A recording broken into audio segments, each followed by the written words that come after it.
Good afternoon. Welcome to our webinar today entitled Pathogens, the Microbiome, and Chronic Disease, Gathering Insights with Genomics. Today's presenter again is Dr. Tom Fabian.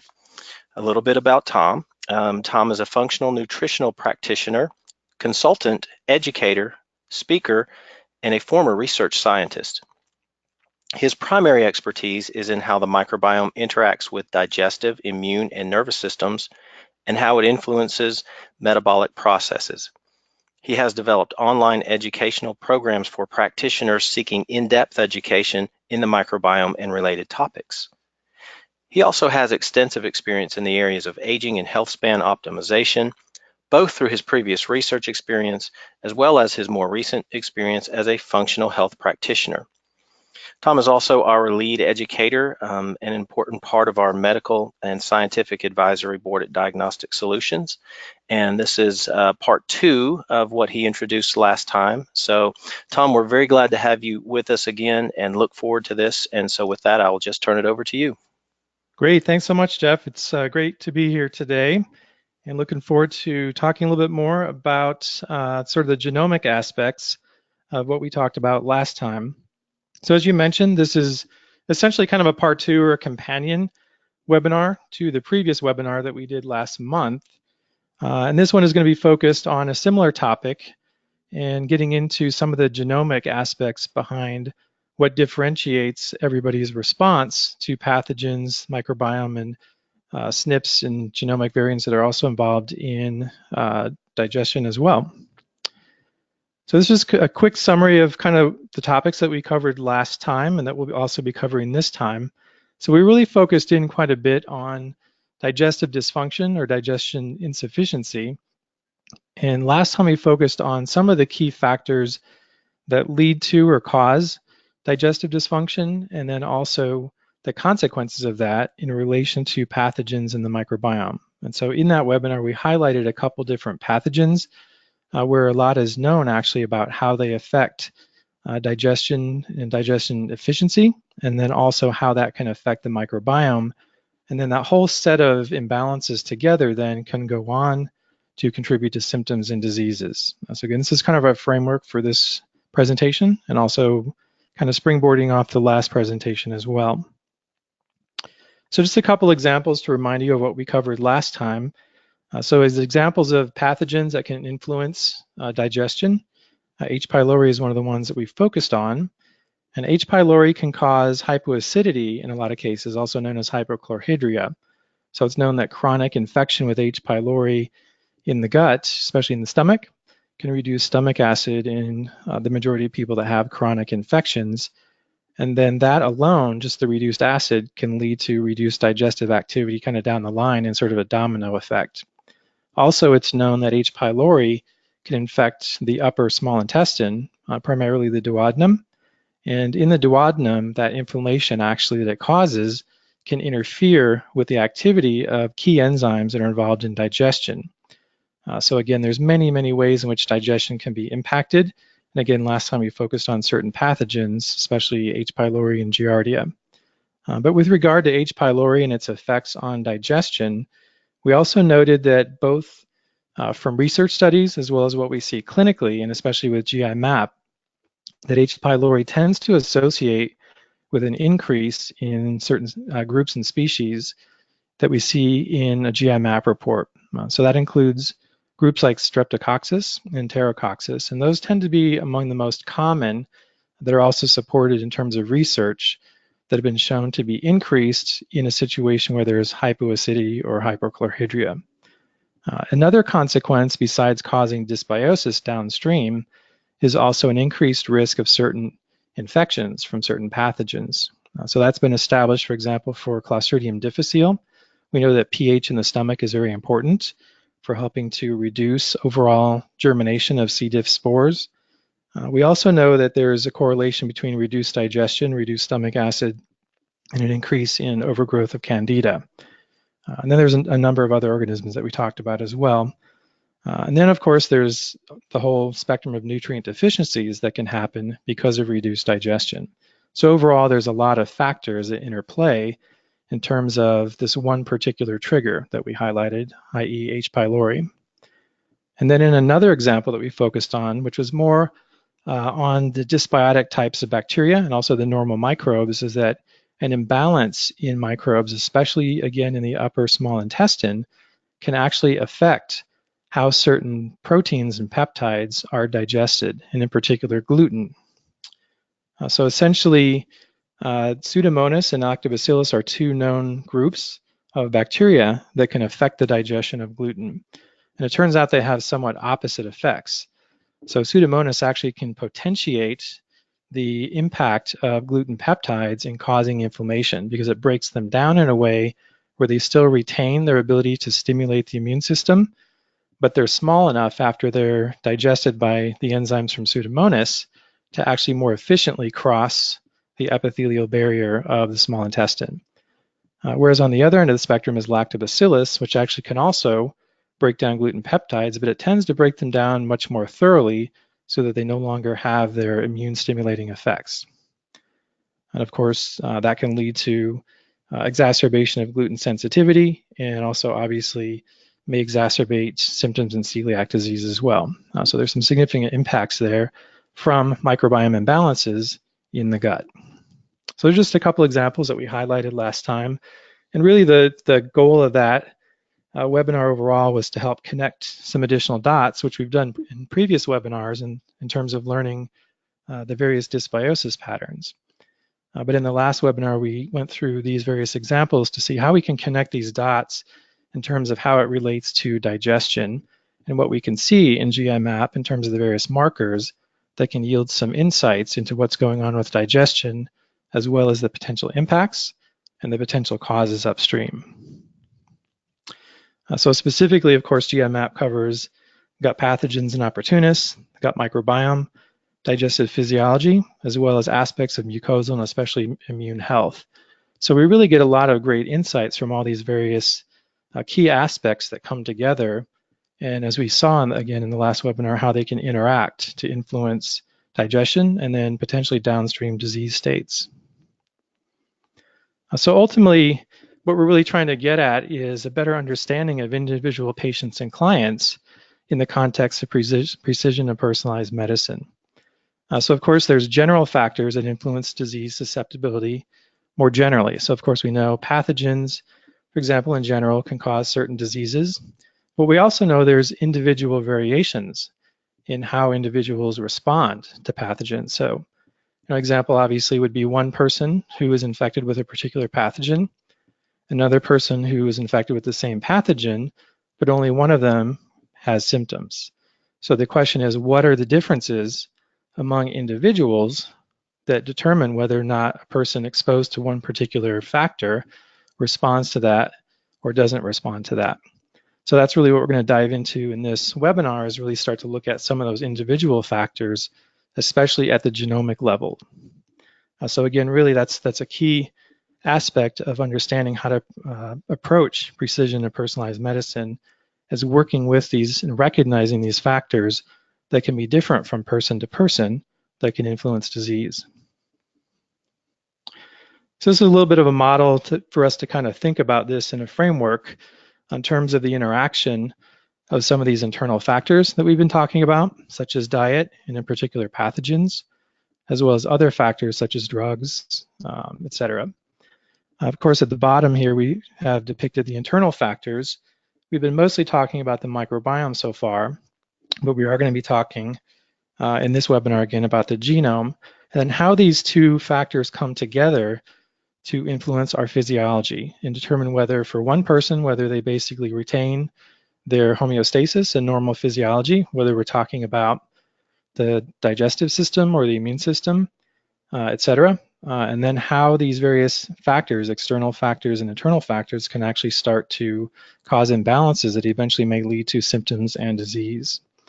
So again, we've been focusing on pathogens and the microbiome, but now in this webinar, I want to focus more on the genome and how that can play into not only generally influencing susceptibility to various conditions, especially along the lines of the topic we've been focusing on, which is digestive insufficiency, and then also looking at why different individuals may respond differently based on the differences in certain genes that they may have.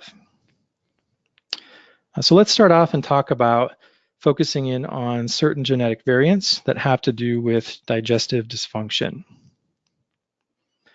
So this is really focusing on the topic of carbohydrate maldigestion and malabsorption. And when those processes become symptomatic, then that's referred to as carbohydrate intolerance. So essentially, we can think of the factors that play into carbohydrate maldigestion, malabsorption, or carbohydrate intolerance as either genetic or the non-genetic factors. So essentially more environmental type factors. They're also generally referred to as primary or secondary factors. So just a little bit about terminology, because that's something that's often referred to in research in differentiating genetic contributors to disease versus the non-genetic contributors to disease. So there are a number of different genes that have fairly common variants, which are also known as alleles. So basically, a particular gene can exist in a number of different forms in a population. So essentially, the majority of the gene sequence will be the same from person to person, but then there can be some either subtle or significant differences between these sequences. And then because each individual typically has 2 copies of each gene, each one copy is called an allele. So some individuals of a particular gene that when we're focusing on a particular gene may have identical copies of the allele, so those alleles are identical, or they may have differences, and that's basically referring to the homozygous versus heterozygous situation in terms of genetic terminology. So we're going to be focusing in on mostly the first 2 situations, so the lactase gene, which is a well-known example, and many of you are probably already familiar with this, at least some aspects of this. So I want to start off talking about that because it's a very approachable example for how we can understand genomics in a clinical setting. And then there's also another very important enzyme involved in carbohydrate digestion called sucrase isomaltase. And we're going to look at some of the common variants, in particular one that has been associated with IBS in terms of variants associated with that gene. Just also note that, of course, another important enzyme, or a couple of different enzymes that are associated with carbohydrate digestion, are the genes that encode amylase, so both salivary and pancreatic amylase. We're not going to really focus in on those this time, but there actually are known genetic variants in the amylase genes across the population. They're a little bit of a different type of variant than you normally hear about. So we normally hear about things called SNPs, which are single nucleotide polymorphisms, which is mostly what we're going to be focusing on in this webinar. But actually there are different types of variants, which we'll talk about briefly. And the amylase gene mostly varies in terms of these copy number variants. So individuals can actually have different total numbers of the amylase gene in their genome. So again, we're not going to focus too much on that because the first 2 are really going to be our best examples of SNP type variations. All right, so as I was talking about, there are different types of gene variants. SNPs are far and away, which are again single nucleotide polymorphisms, are far and away the most numerous type of genetic variation. So those are typically what we hear about in reference to different variations or different alleles of genes that are in the population. But there are many other different types of gene variants, and those can be characterized as short insertions or deletions of DNA sequence that alter protein or alter expression. Also differences in copy number variants, and so that's what I talked about in relation to the amylase genes. All right, so in terms of what we would expect in terms of the primary effects of various genes and their alleles or gene variants, a lot of them may affect the expression of the gene. So they tend to be, the variants are in parts of the genes that affect the expression, but not the actual structure of the protein that's encoded by the gene. The second type basically affects the function or activity of the gene itself, or the gene product, which is typically a protein. In many cases, it's an enzyme. So that can actually affect the function of the gene.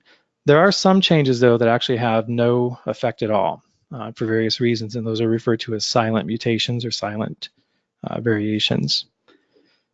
Then there's kind of more complex scenarios, which we're not really address too much today, but just be aware of that there can be, of course, interactions among various genes that can express, so you can have a variation, for example, in one particular gene that actually doesn't necessarily affect that gene itself, but may affect the expression or activity of another gene or gene product.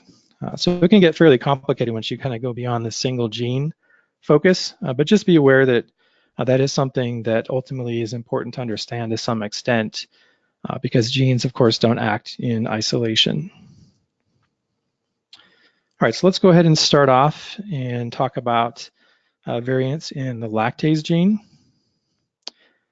So lactase gene SNPs are, of course, related to lactose intolerance. So the most common variant globally or worldwide tends to result in a reduced lactase gene expression after childhood. So this particular, it's a very common variant, of course, so it's the dominant one worldwide, actually predisposes to lactose intolerance in adults.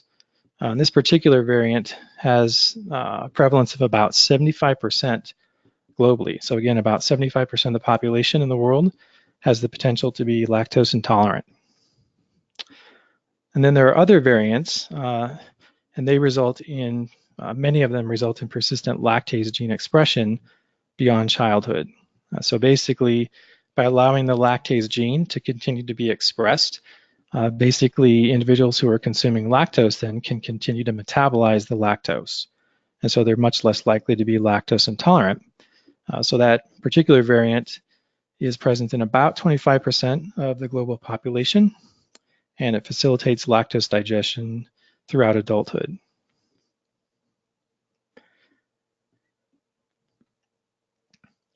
All right, so I just want to highlight this recent article, basically summarizing lactose intolerance, as the title says, lactose intolerance in adults, biological mechanism, and dietary management. So in their summary, they say lactose intolerance related to primary or secondary lactase deficiency is characterized by abdominal pain and distension, borborygmi, flatus, and diarrhea induced by lactose in dairy products. Lactose intolerance depends not only on the expression of lactase, but also on the dose of lactose, intestinal flora, gastrointestinal motility, small intestinal bacterial overgrowth, and sensitivity of the GI tract to the generation of gas and other fermentation products of lactose digestion. And treatment of lactose intolerance can include lactose-reduced diet as well as enzyme replacement. So this is kind of interesting in that it summarizes some of the key points that we want to understand in the context of really understanding and getting a handle on SNPs and various genes and how they function. So of course, they tend to influence a particular trait or a particular disease to some extent, but they're not necessarily deterministic, meaning they don't, just because you have the variant doesn't always mean you're going to get that condition. So that's certainly true of lactose intolerance as well. Just because you may have the variant that doesn't persist, that causes the enzyme to not persist in adulthood, doesn't necessarily mean, of course, that you're going to have lactose intolerance. Obviously, a lot of that depends on how much lactose you may be consuming, but it also depends on other factors like your specific microbiome, aspects of your GI physiology, etc. So definitely some key points are made here as far as really understanding the context for how do we interpret and understand SNPs. And they go on to say this is effective in terms of the treatment where they're talking about restricting lactose or administering enzymes. This is effective if symptoms are only related to dairy products. However, lactose intolerance can be part of a wider intolerance to variably absorbed fermentable oligo-di-monosaccharides and polyols, otherwise known as FODMAPs.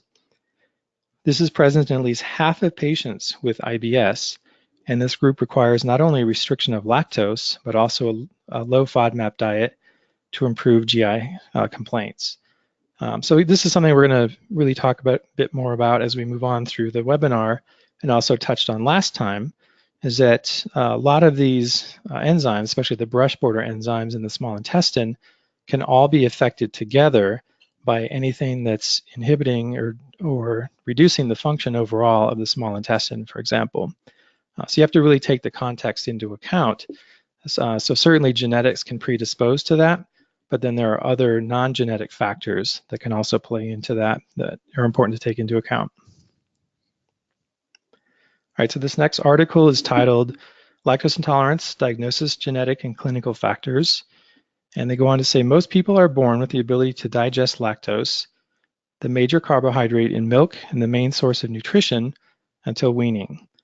Approximately 75% of the world's population loses this ability at some point, while others can digest into adulthood. Lactose is a disaccharide that is abundant in mammalian milk and is essential for the nourishment of newborn infants. It's hydrolyzed by the intestinal brush border enzyme lactase into absorbable sugars, namely glucose and galactose.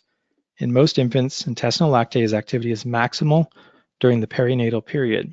So just a very important point here, just kind of as a reminder in terms of digestive physiology, that in order for carbohydrates to be fully absorbed, they have to be completely broken down into their monosaccharide form.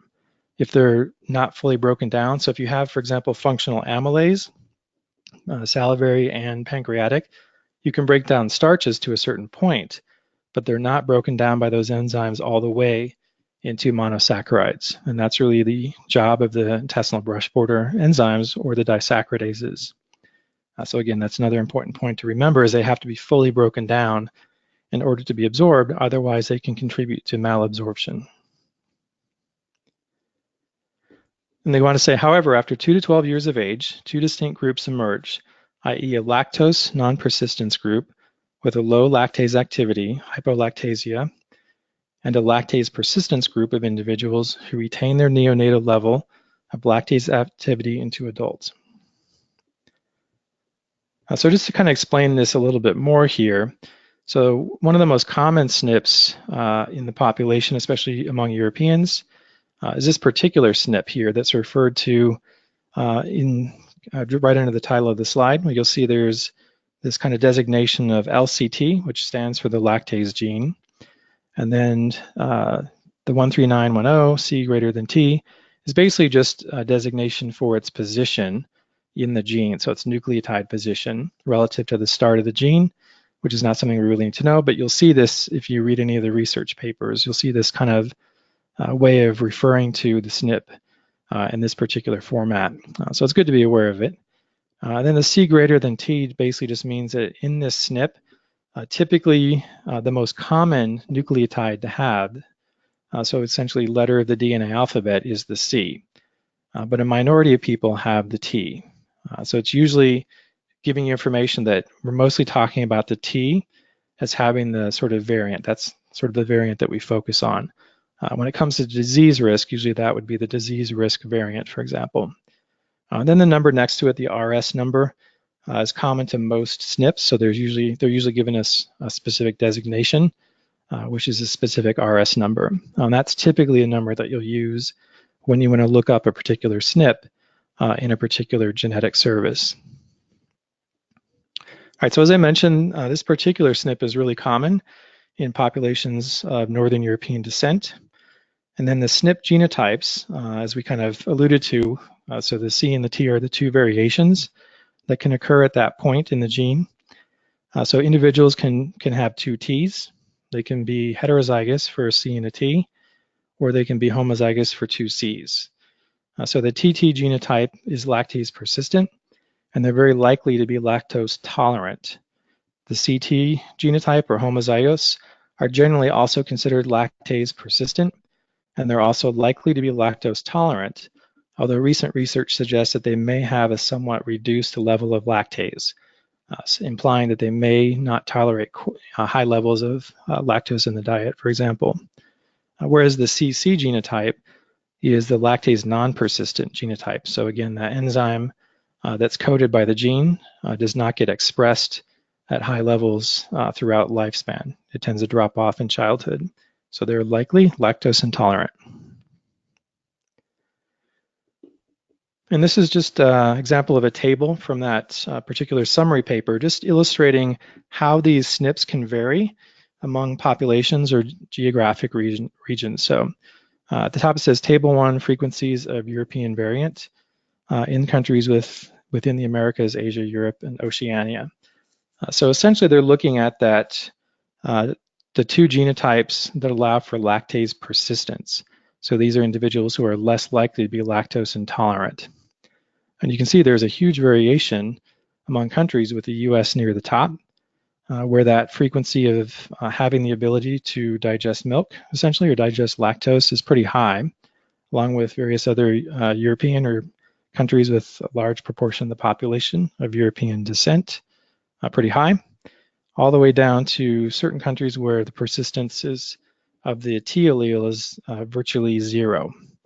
So again, a huge variation. This is going to differ from SNP to SNP and gene to gene. So certain SNPs have a really high variability through the population. Other ones are less variable.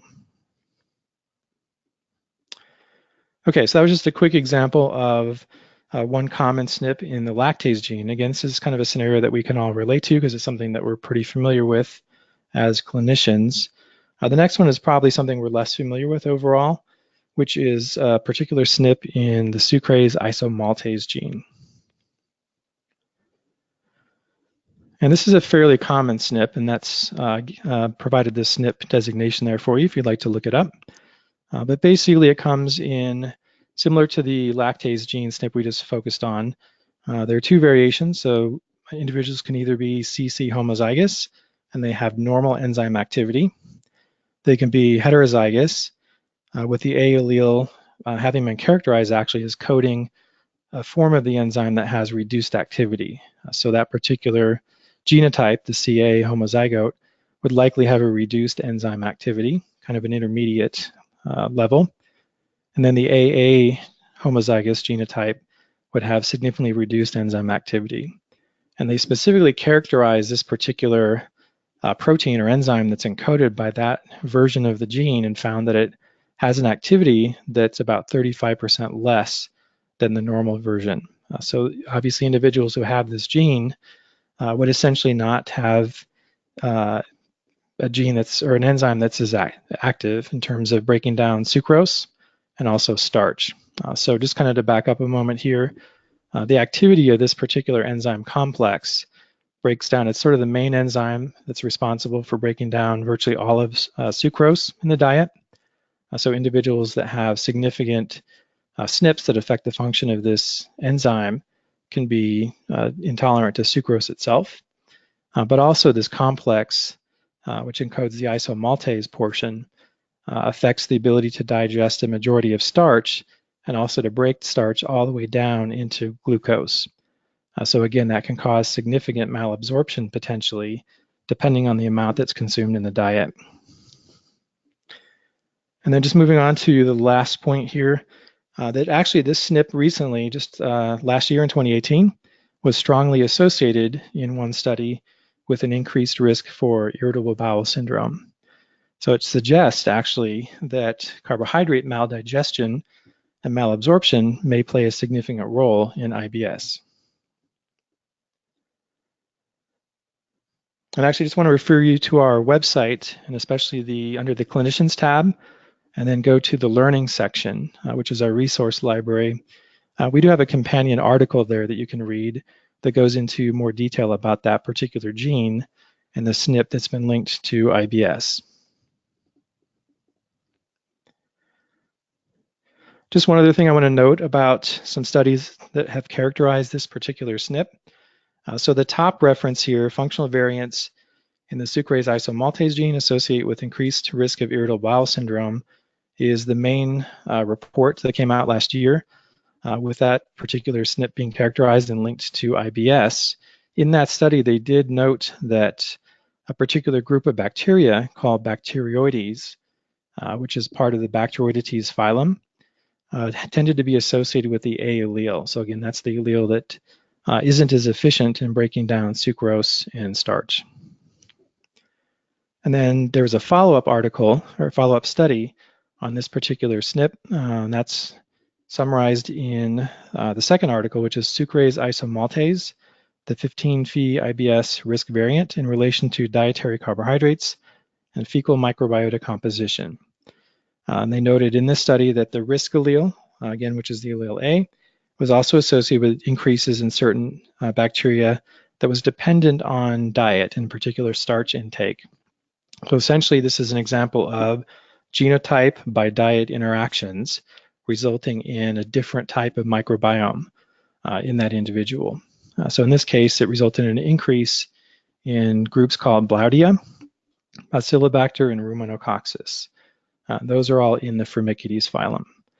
So that can potentially lead to an increase in the Firmicutes relative to Bacteroidetes ratio, for example.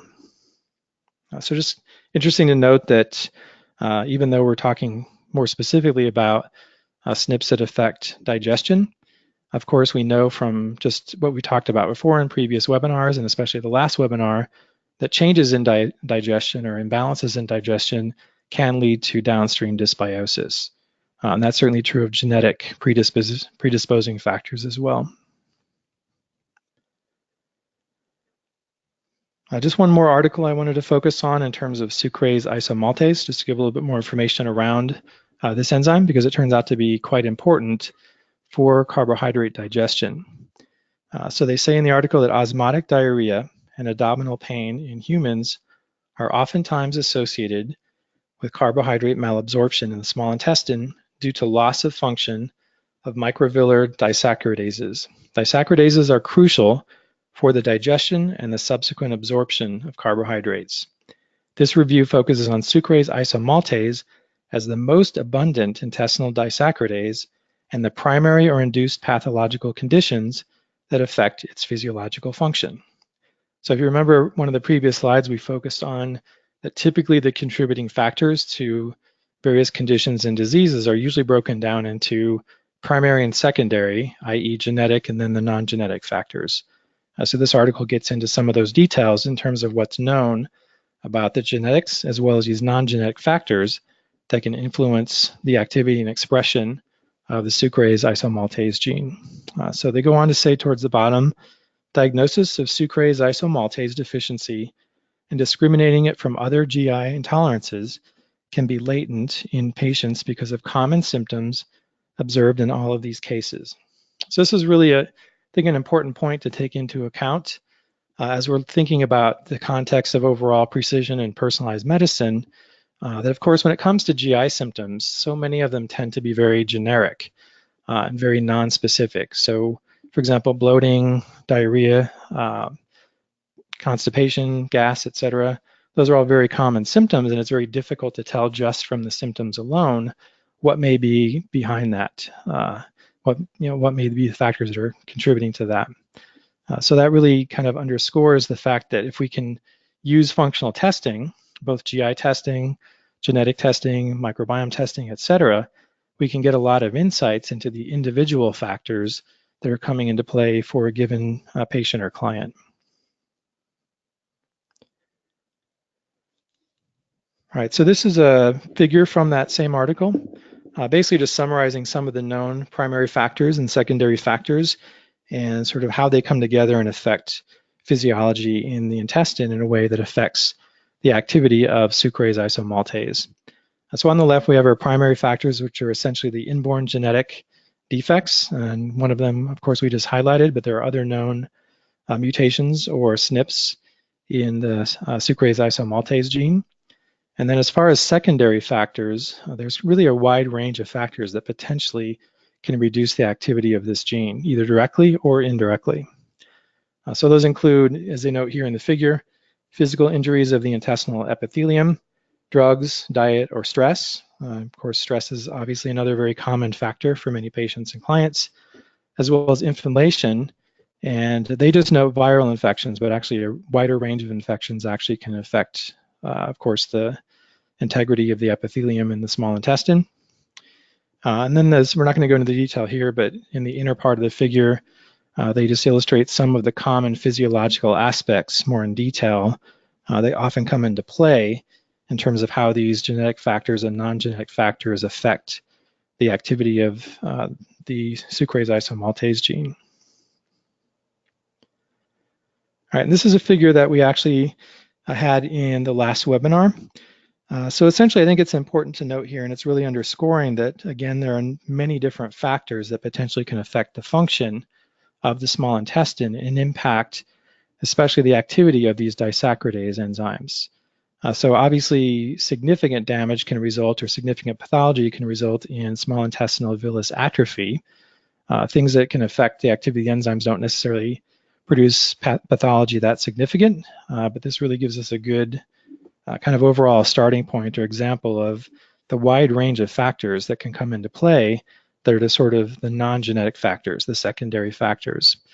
So we'll just go through here real quickly here, but you can see on the left that the various categories include immune disorders, in particular celiac disease and some autoimmune conditions, IBD, certain infections, and again, we covered a couple of those in the last webinar.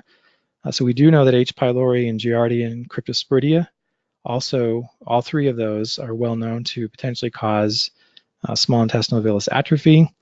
Other infections as well, including viral gastroenteritis. So we will be talking a little bit later in this webinar about norovirus. Then the nutritional deficiencies is really kind of a complex scenario where, of course, with the villus atrophy and the inability to fully digest and absorb various dietary components, that can lead to various nutritional deficiencies. But in turn, those deficiencies, or at least certain deficiencies, and the ones I note here are particularly well supported, such as B12, folic acid, and zinc, can actually lead to small intestinal villus atrophy. So it can become quite a vicious cycle. And then on the right, just a few other examples would be a little bit further down the list are a few different drugs, in particular NSAIDs, which of course are very widespread in terms of their use. Various types of food allergies and possibly sensitivities may affect the small intestine function. And then of course SIBO. So lots and lots of different fairly common scenarios for additional factors that can affect small intestine. So when you kind of consider all the factors together and the fact that some of these SNPs are fairly common that can affect the activity or the expression of specific disaccharidase enzymes, and then you add in the likelihood that many of those same individuals also have some of these other factors coming into play, you can start to see how there's a lot of individual variability and quite a wide range in terms of the spectrum of symptoms that can result basically in impacting the function of the small intestine. Just a couple more articles I want to emphasize here in relation to disaccharidases and carbohydrate intolerance and kind of put it a bit more into context. So this article is titled Disaccharidase Deficiencies in Children with Chronic Abdominal Pain. In the article or in the summary, they say carbohydrate intolerance or malabsorption has been suggested as a cause of chronic abdominal pain in a subset of patients.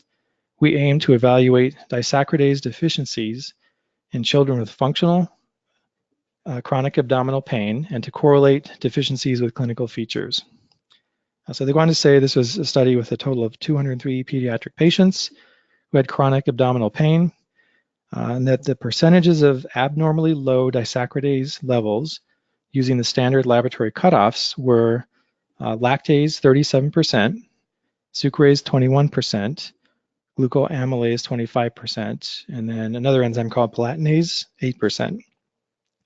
They go on to say that when they're looking at combinations, then 39% of the patients with low lactase also had low sucrase, and 67% of patients with low sucrase also had low lactase.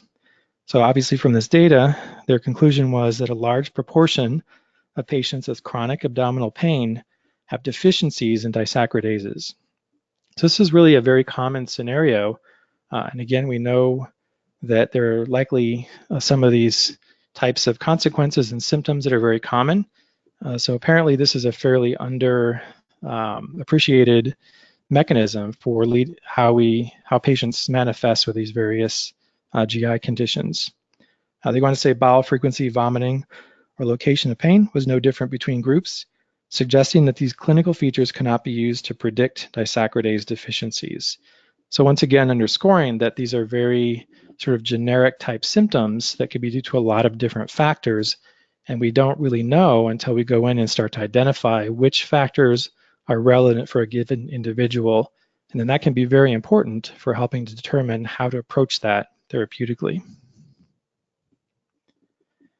Just one more interesting article that came out at the end of last year. So it's kind of a commentary article on a companion research study that calls into question basically the diagnosis of SIBO and how that relates to carbohydrate maldigestion, malabsorption.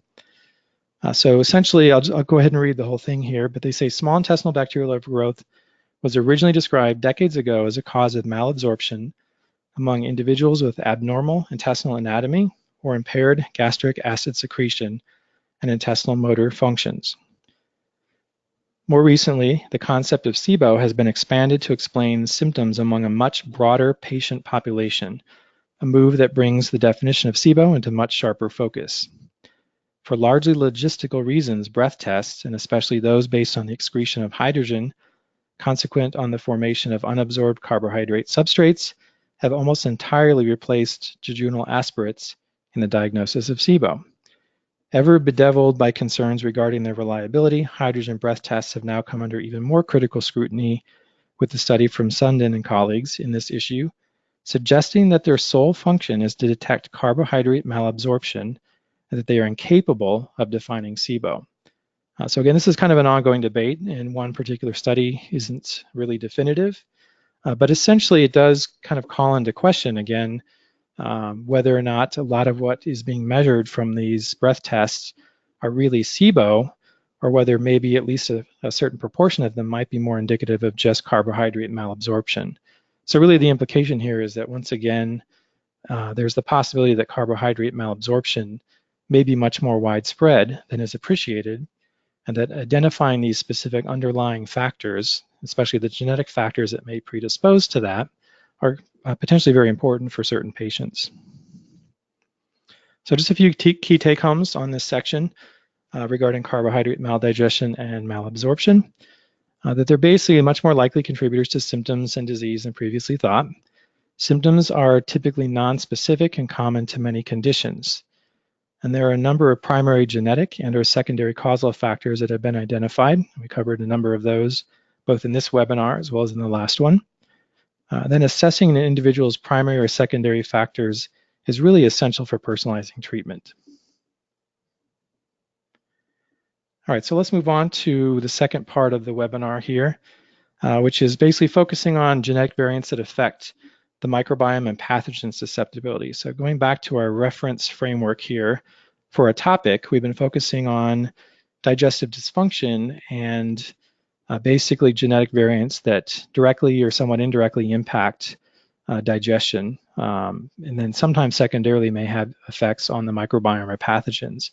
But there are also a number of genetic variants or SNPs that have been identified that actually directly affect susceptibility to pathogens or possibly also contributes to imbalances in the microbiome. So I want to talk about a few of those as well here. So this is a slide we just saw earlier in the presentation. This is regarding the sucrase isomaltase gene. So just a reminder that I noted that from a couple of different studies on that gene, they did find that the gene was associated with changes in the composition of the microbiome. So that's one particular example, just as a reminder. There are a number of different studies that have kind of looked more broadly. These are typically known as genome-wide association studies, where they look for associations, for example, between microbiome composition and various genes, and sometimes also look at various phenotypes or disease traits in those studies as well. But this study here, which was published recently, is titled The Effect of Host Genetics on the Gut Microbiome. And in their summary, they say the gut microbiome is affected by multiple factors, including genetics. In this study, we assess the influence of host genetics on microbial species, pathways, as well as gene ontology categories, which you can think of as just sort of descriptive information about the various microbes. And they go on to say, on the basis of metagenomic sequencing in 1,500 subjects. In a genome-wide analysis, we identified associations of 9 loci with microbial taxonomies and 33 loci, and they're referring to genetic loci, with microbial pathways and gene ontology terms. That's kind of their general conclusion. But at the bottom, they give one specific example where they say, we also identified association of a functional LCT, which is the lactase gene, SNP, with the Bifidobacterium genus, and provided evidence of a gene-diet interaction and the regulation of Bifidobacterium abundance. So it turns out that particular SNP is the one that we talked about earlier in terms of the lactase gene and its influence in terms of persistence versus non-persistence. So it turns out that particular variation also influences the prevalence of bifidobacterium. Second article here is titled The Effect of Heritability and Host Genetics on Gut Microbiota and Metabolic Syndrome. So this is a similar type study, but they're looking specifically within the context of metabolic syndrome, looking for links between genetics and the microbiome. They say in their objective, metabolic syndrome arises from complex interactions between host genetic and environmental factors, although it's now widely accepted that the gut microbiota plays a crucial role in host metabolism. Current knowledge on the effect of host genetics on specific gut microbes related to metabolic syndrome status remains limited. Here we investigated the links among host genetic factors, gut microbiota, and metabolic syndrome in humans. So in their results, they say individuals with metabolic syndrome had a lower gut microbiota diversity than healthy individuals. So that's something that's commonly seen across a wide range of conditions. The abundances of several taxa were associated with metabolic syndrome status. That included Sutterella, Methanobrevibacter, and Lactobacillus.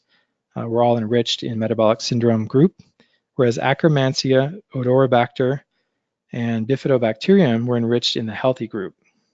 Among the taxa associated with metabolic syndrome, the phylum Actinobacteria, to which Bifidobacterium belongs, had the highest heritability, meaning it's potentially genetically related.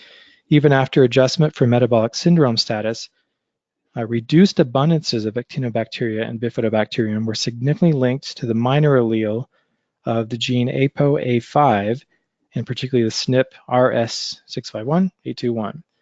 So essentially, in the previous example, we saw there was a positive association between a particular SNP in the lactase gene. In this case, they're highlighting a particular negative association between this particular SNP and Bifidobacterium. So we can start to see that individuals' genetic makeup potentially has some influence on their gut microbiome. Then their conclusions are, our results suggest that an altered microbiota composition mediated by specific host genotype can contribute to the development of metabolic syndrome. I just have a few other study articles that I want to highlight here. So this next one is titled Host Genetic Variation and its Microbiome Interactions within the Human Microbiome Project. Just jumping to their results, they say that taxonomic composition and functional potential of the microbiome co-varied significantly with genetic principal components in the GI tract as well as the oral communities. Example associations included validation of known associations between FUT2, so that's a gene that we'll talk about a little bit more in a moment, FUT2 secretor status, as well as a variant conferring hypolactasia near the LCT gene with Bifidobacterium longum abundance in stool. So this is another study that actually is further confirming that link between the lactase gene SNP that we've been talking about, and in this case, a specific Bifidobacterium species, Bifidobacterium longum. But it also notes that FUT2 is another gene that has variants that have been associated with the microbiome. So we will talk about that as well. FUT2 actually turns out to be related to susceptibility also to norovirus. That's what these next couple articles are addressing here. So the title of this is Human Genetic Determinants of Viral Diseases. Norovirus, also referred to as norovirus virus, is one of the most common causes of acute gastroenteritis. Yet studies in human subjects have shown that a significant proportion of the population is innately resistant to infection, independent of the presence of anti-norovirus serum antibodies. Norovirus binds to carbohydrates of the histo blood group family on intestinal epithelial cells. Indeed, cellular binding is dependent upon the presence of alpha-1,2 linked fucose on the surface of cells. This requires a functional alpha-1,2 fucosal transferase gene. So it's essentially kind of a complex mechanism, but a norovirus is known to require these particular types of carbohydrates as essentially kind of its receptor for binding to the cell so that it can infect the cells. So basically, individuals who don't have a functional FUT2 gene don't make the typical modification so that the virus is no longer able to bind and enter the cell. So that's thought to be the mechanism behind these FUT2 type SNPs. They go on to say approximately 20% of Europeans are homozygous for an inactivating missense mutation in FUT2, and they give the specifics of the SNP there, and a nonsense mutation, which is a different SNP that's also present in Asian populations. In a seminal study, human volunteers were infected with norovirus and assessed for mutation of FUT2. Even at high doses of the virus, none of the individuals with defective FUT2 genes showed clinical signs of infection, developed a norovirus antibody response, or had detectable virus in stool samples, thus decisively demonstrating the role of FUT2 in controlling susceptibility to norovirus infection. So this is definitely one of the clearest examples in terms of a genetic variant that can actually influence susceptibility to a particular pathogen. We also know from new research that norovirus is not necessarily always just an acute infection. In some individuals, especially if they have some level of immunodeficiency, norovirus may persist long-term and actually can cause damage to the intestinal epithelium. And of course, there's downstream consequences of that. So again, you can kind of see the difference here in that sort of domino effect based on initially the genetics determining susceptibility to different pathogens. Just one more article on norovirus. So this one's titled Genetic Susceptibility to Human Norovirus Infection and Update. They go on to say this susceptibility is norovirus genotype dependent and is largely mediated by the presence or absence of human histoblood group antigens on gut epithelial surfaces. The synthesis of these HBGAs is mediated by fucosal and glycosal transferases under the genetic control of not only FUT2, but also FUT3 and a gene called ABOH1. These so-called non-secretors having an inactivated FUT2 enzyme do not express blood group antigens and are resistant to several norovirus genotypes, including the predominant strain or genotype G2. Significant genotypic and phenotypic diversity of HBGA expression exists between different human populations. So this is really kind of a dense sort of complex set of information, but basically it's referring to the fact that it's of course not just as simple as it depends on a genotypic variation in the FUT2 gene in humans, but also depends on other genes that we have in our genome that tend to interact with FUT2. So there's some gene-gene interactions. And then there's also, we need to take into account the genotype or the strain of the pathogen. So there's a number of different factors that can determine, so you can imagine that that really leads to this sort of spectrum of how different individuals respond to a given pathogen based on their own genetics, based on the particular strain that they're infected with, etc. So just a few take-home messages around FUT2 and norovirus. That genetic variants of human FUT2 influence susceptibility to norovirus. Other human genetic variants may also influence norovirus susceptibility. And then susceptibility is also dependent on norovirus strain and on an individual's microbiome. So we didn't really talk about that research specifically, but there is research that's been around for a few years showing that certain types of dysbiosis can actually also predispose to norovirus. So that's yet another variable. And we do know that, of course, genetics are one of the common factors that determine individual differences. And then, of course, the microbiome is as well. So that's not really a surprise. But when you kind of factor all these together, that there are differences in an individual's genes, and potentially differences in their microbiome, as well as potentially differences in the strain that they're being exposed to. And then you add in some additional environmental factors, it's really clear where a lot of this variability between individuals arises. So we now have the ability with tools that allow us to look at individuals' genomics, at their microbiome, what's going on in their gut in terms of pathogens. We can really start to connect a lot of the dots with this information for individuals. Just another example here, in this case of Epstein-Barr virus. So this is from an article titled Human Genetic Determinants of Viral Diseases. And they say that Epstein-Barr virus, or EBV, infects over 90% of the global population and establishes a lifelong latent infection in B cells. Although disease manifestation is often mild or asymptomatic, EBV can cause acute infectious mononucleosis, chronic infections, and a variety of cancers, namely lymphomas. Most genetic polymorphisms influence the initial human or the initial immune response to the virus, as well as viral reactivation and latency. Indeed, these factors amount for much of the observed variation in EBV-related disease outcomes. So again, this is another example of how different variants in the genes between individuals can actually affect the susceptibility as well as the outcome to various types of pathogens. They go on to say cytokine genes that affect the inflammatory response have been implicated in controlling EBV infections. High levels of IL-10 production, for example, are protective against primary and chronic EBV infection, despite IL-10 being an immunosuppressive and anti-inflammatory cytokine. 3 polymorphic sites in the IL-10 promoter region, such as basically the regulatory part of that gene that controls the expression, and they mentioned the 3 SNPs there, cause varying levels of IL-10 production.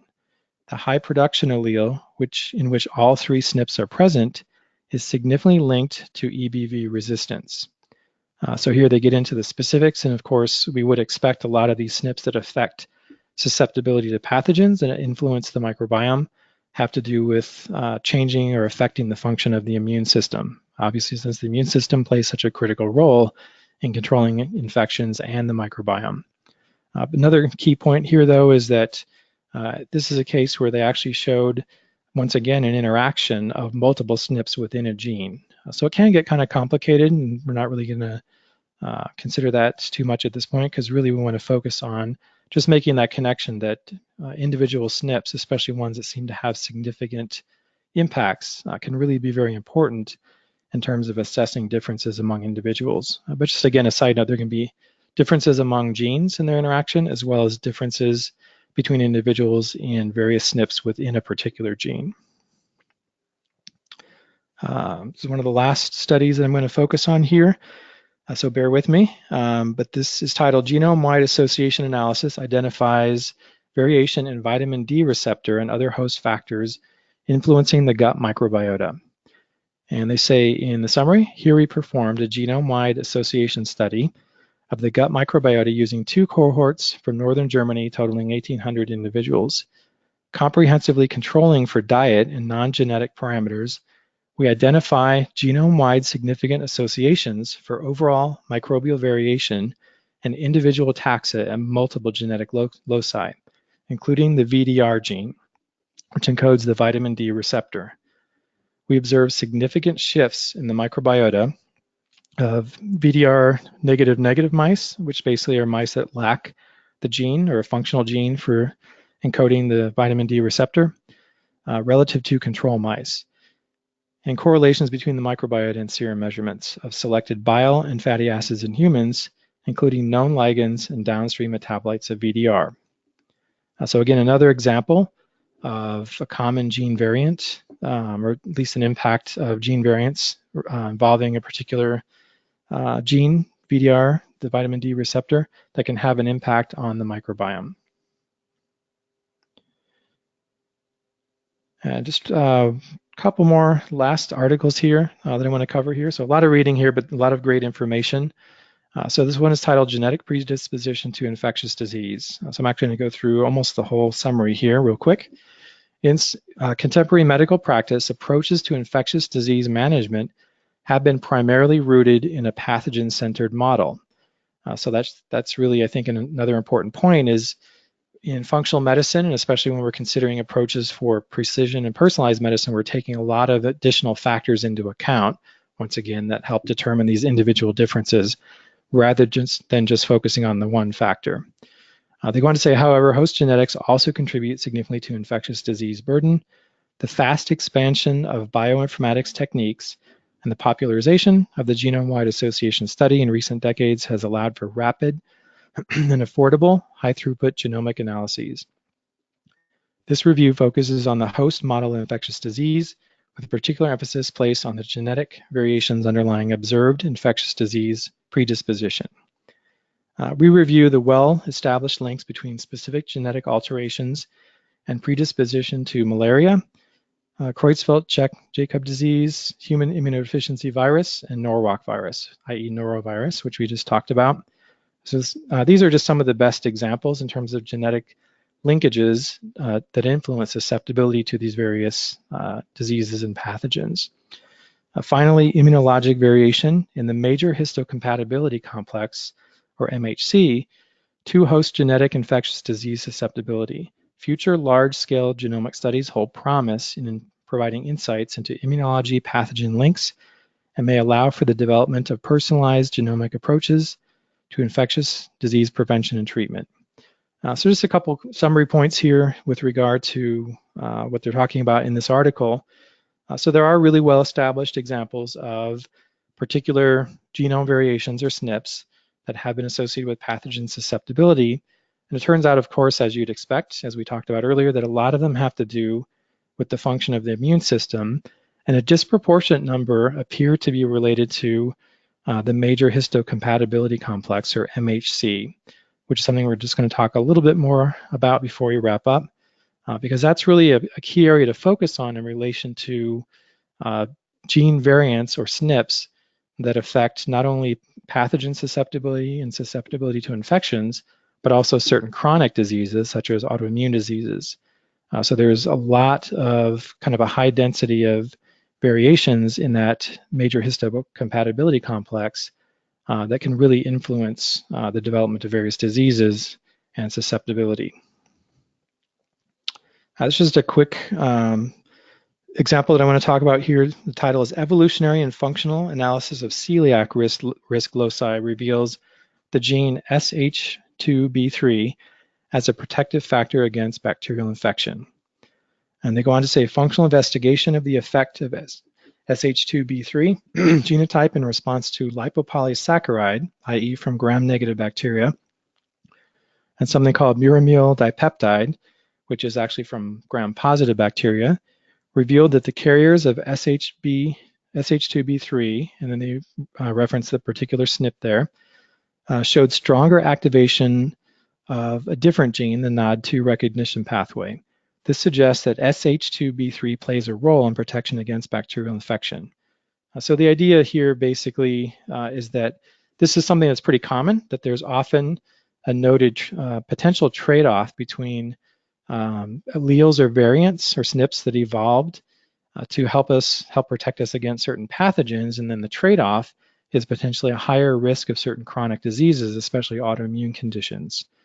So again, that's kind of a common theme when you get into the literature around these various types of disease susceptibility genes, and also look at the literature related to genes involved in autoimmunity, that there appears to oftentimes be a trade-off. So that's just something to note, that there's usually a link between the two. So you sort of get a positive and a negative effect at the same time, depending on the context. I'm not going to go into this article, but just basically wanted to kind of bring it to your attention. So it's an article that you can read the full article for free on PubMed Central. Usually you can tell by the icon there that says PMC, free text. So I just direct you to this article if you'd like to learn more about how important the MHC locus is overall in terms of genetic susceptibility to autoimmune and infectious diseases, and that connection that we just talked about here. So if you're really looking to kind of focus on where you can get a lot of rich information in terms of SNPs and genetic variants that really pertains to a wide range of diseases and conditions and how that differs between individuals, the MHC related genes is a great place to start.